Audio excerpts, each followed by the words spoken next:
We're going to begin by inserting a chart, a scatter diagram, and include a trend line that estimates our beta and R square. Highlight the data for Toyota and the S&P 500. Once we've done that, we're going to go up to Insert, a chart, a scatter diagram, and let's move that down below a little bit. We can, you're going to need to edit your chart title, beta estimate.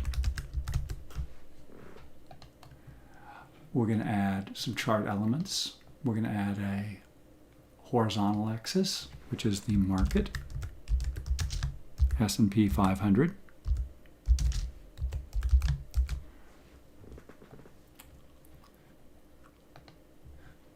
We're going to add another chart element, axis title. The primary vertical axis is going to be Toyota.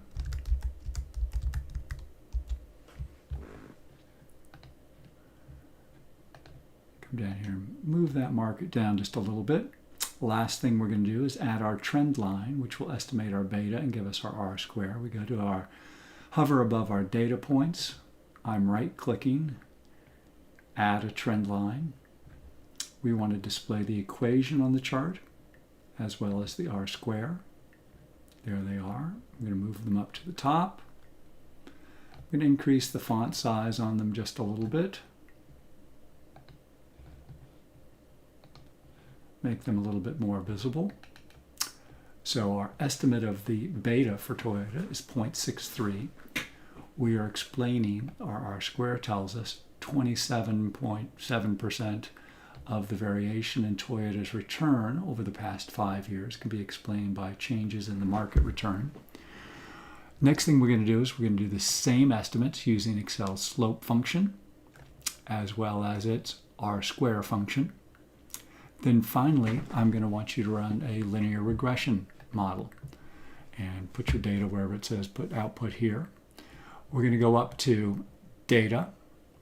You're going to look for a tab up here, data analysis. If you don't have the data analysis, which will show you your regression, you're going to need to add it in.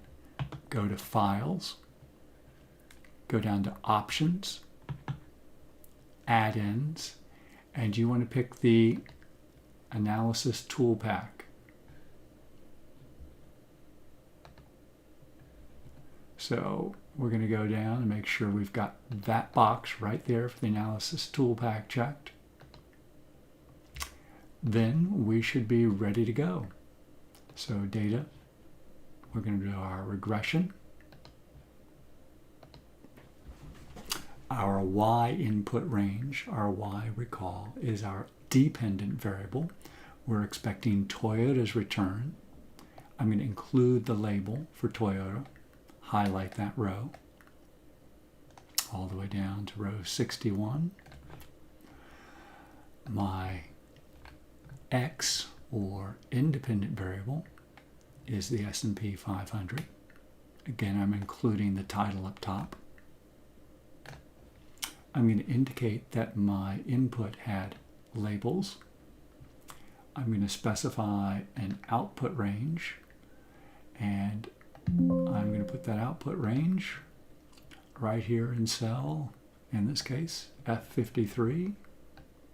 And once we do that, I'm asking you to highlight the beta and the R squared.